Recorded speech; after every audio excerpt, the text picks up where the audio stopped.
जिस दिन मैं शिक्षा विभाग का पदभार संभाल रहा था, उस दिन ही वो सड़क पर हमारा अभिनंदन कर रहे थे। तो ये हमको थोड़ा जमा नहीं, यह दृश्य मुझे बहुत दुखी करती है और ये घटनाएं हो जाती है, ये हमको दुखी करने वाली घटनाएं। मेरा कहने का मतलब जो मांग सरकार मान करके और उसको करने वाली है, उसके लिए आंदोलन क्यों? कानून का बैरियर होता है, आपको भी मालूम है, और कानून कई बार मजबूरी में अपने लोगों पर ही कभी कभी लाठी चार्ज करता है। तेजस्वी यादव की समस्या कभी खत्म होने वाली है ही नहीं।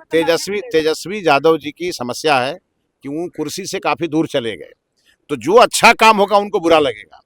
इसीलिए हम उनको कहेंगे, हम अब शिक्षा मंत्री हैं, आप हमारे विद्यालय में कहीं आइए, मैं आपका एडमिशन कराता हूँ, आप पढ़ लिख करके फिर योग्य बनिए, फिर बात करिए। नमस्कार, द एक्टिविस्ट देख रहे हैं, मैं हूं आपके साथ प्रिया मेहता। आपको बता दूं, पटना के गांधी मैदान में TRE-4 स्टूडेंट जो प्रदर्शन कर रहे थे, वहीं आपको बता दूं पदभार संभाल रहे थे मिथिलेश तिवारी। और पत्रकारों ने जब सवाल किया कि मिथिलेश तिवारी सर, जिस तरीके से प्रदर्शन कर रहे छात्रों सड़कों पर उतरे हैं, तो मिथिलेश तिवारी ने कहा यह अभिनंदन और उनका ये स्वागत मुझे कुछ अच्छा नहीं लगा। उनका स्वागत है, आइए हमारे पास। बिल्कुल हम मानते हैं कि विज्ञापन में देरी जरूर हुई है, लेकिन इसका आगे प्रक्रिया हम करेंगे। बहरहाल सबसे पहले क्या कुछ कहते नजर आ रहे हैं मिथिलेश तिवारी, सबसे पहले उनकी बातों को सुनिए। आज बिहार में इंजीनियरिंग कॉलेज, मेडिकल कॉलेज, हर प्रकार के शिक्षण संस्थान बिहार में खुल रहे हैं और चल रहे हैं। मतलब सरकार सबके अरमान को पूरा कर रही है। अब हमारे जो अभ्यर्थी हैं TRE-4 के, हो सकता है कि विलंब हुआ है, मैं इस बात को मानता हूं, और इस विषय को लेकर के वो सड़क पर आ गए। जिस दिन मैं शिक्षा विभाग का पदभार संभाल रहा था, उस दिन ही वो सड़क पर हमारा अभिनंदन कर रहे थे। तो ये हमको थोड़ा जमा नहीं, मैं उन सभी अभ्यर्थियों को कहूंगा, वो हमारे परिवार के सदस्य हैं, सरकार उन्होंने ही बनाई है, ये सरकार उनकी है, और उन्हें शिक्षक बन करके विद्यालय में जा करके शिक्षा का अलग जगाना है। तो जो कल शिक्षक होंगे वो आज सड़क पर दौड़ते नजर आए, पुलिस उनके पीछे दौड़ती नजर आए, यह दृश्य मुझे बहुत दुखी करती है। इसलिए मेरी आप लोगों के माध्यम से सभी TRE-4 के अभ्यर्थियों से मेरा आग्रह है कि हमारा दरवाजा आपके लिए सदैव खुला है, 24 घंटा खुला है। आप में से अपना बात कहना चाहते हैं, सरकार तक पहुंचाना चाहते हैं, हम सुनने के लिए तैयार हैं। छात्रों का कहना है कि सरकार उनको अपराधी के जैसे ट्रीट कर रही है। देखिए, लॉ एंड ऑर्डर की कुछ सीमाएं हैं। ये यहाँ मुख्यमंत्री का आवास है, यहाँ सचिवालय है।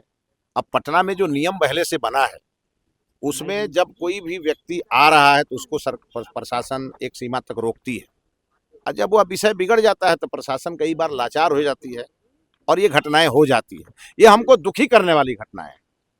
मेरा कहने का मतलब जो मांग सरकार मान करके और उसको करने वाली है, उसके लिए आंदोलन क्यों? लेकिन छात्र सर कह रहे हैं कि बार बार आश्वासन दिया जाता है लेकिन विज्ञापन जारी नहीं होता है। अरे भाई, मैं आपको कह रहा हूं ना कि विज्ञापन जारी होगा, जल्दी होगा, शेड्यूल जारी करेंगे। 4 छात्रों को जेल भेजा गया, उन पे भी कुछ?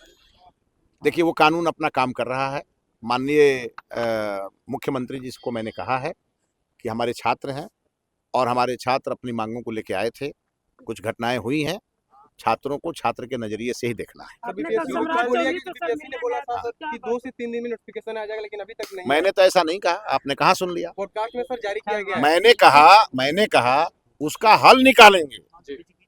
मैं उसको, अच्छा आप बताइए, कल मैं पदभार लिया और आज छुट्टी, कल छुट्टी, अब मंडे को उस पूरी टीम के साथ हम बैठने वाले हैं। कितने दिन और पेशेंस रखना चाहेंगे स्टूडेंट सर? थोड़ा दिन आप पेशेंस रखिए ना, आप लोग थोड़ा दिन पेशेंस रखिए, अच्छे परिणाम आने वाले हैं। क्या सीएम से सर पहले शिक्षा मंत्री और अभ्यर्थियों में क्या वो अब कम देखने को मिलेगी? दूरी रहेगी ही नहीं, दूरी कम और बेसी नहीं होता है, दूरी रहेगी ही नहीं। कल सर आपने सम्राट चौधरी से मिलने गए थे, क्या बात थी? महिलाओं पे जो लाठीचार्ज होता है वो कहां तक सही है? देखिए, महिलाएं हमारे लिए हमेशा सदैव दुर्गा, सरस्वती और लक्ष्मी की रूप है, और हम महिलाओं का उसी प्रकार सम्मान करते हैं। कानून का बैरियर होता है, आपको भी मालूम है, और कानून कई बार मजबूरी में अपने लोगों पर ही कभी कभी लाठी चार्ज करता है। तो हम सब ऐसा स्थिति पैदा न करें। देखिए, मुख्यमंत्री जी का दरवाजा खुला हुआ है, सभी मंत्रियों का दरवाजा खुला है। माननीय मुख्यमंत्री जी ने कल सभी को कहा, आप अपने अपने मंत्रालय के सारे इशू को देखिए, सॉल्व करिए। सरकार हर चीज के लिए तैयार है, तो फिर आंदोलन क्यों? तेजस्वी यादव कह रहे हैं कि देखिए सुनिए, तेजस्वी यादव के बात का जवाब देने के लिए हम नहीं है बैठे हुए। हम बिहार की जनता के बात का, उनके समस्या का समाधान करने के लिए। तेजस्वी यादव की समस्या कभी खत्म होने वाली है ही नहीं। ये भी करे नौकरी मांगो तो तेजस्वी यादव जी की समस्या है कि वो कुर्सी से काफी दूर चले गए, तो जो अच्छा काम होगा उनको बुरा लगेगा। इसीलिए हम उनको कहेंगे, हम अब शिक्षा मंत्री हैं, आप हमारे विद्यालय में कहीं आइए, मैं आपका एडमिशन कराता हूँ, आप पढ़ लिख करके फिर योग्य बनिए, फिर बात करिए। तो आपने सुना, मंत्री जी साफ कहते हुए नजर आ रहे हैं कि हमारा जगह खुला हुआ है, हमारा दरवाजा खुला हुआ है, प्रदर्शन करें जो छात्रों के लिए। लेकिन सबसे पहले आपको बता दूं, जिस तरीके से प्रदर्शन छात्रों ने किया, उसके बाद मिथिलेश तिवारी साफ तौर पे ये कह रहे हैं कि हमारे बच्चे परिवार के लिए हैं, दरवाजा खुला हुआ है, कभी भी आ सकते हैं। और आपको बता दूं, जिस तरीके से तेजस्वी यादव, पत्रकारों ने पूछा तेजस्वी यादव को लेकर कि उन्होंने कहा कि पहले मैंने जब TRE-4 को कर दिया था तो आप लोगों को ये करने में क्या दिक्कत है, तो मिथिलेश तिवारी जी कह रहे हैं कि उनका सवाल का जवाब देने के लिए मैं नहीं बैठा हूँ, लेकिन हाँ, जो बच्चे हैं उनके लिए मैं कार्यक्रम करूंगा, आगे भी काम करूंगा, अभी आज कल मैं बैठक करके बताऊंगा, जानकारी देते हुए नजर आ रहे थे। बहरहाल तमाम अपडेट्स के लिए बने रहे द एक्टिविस्ट के साथ।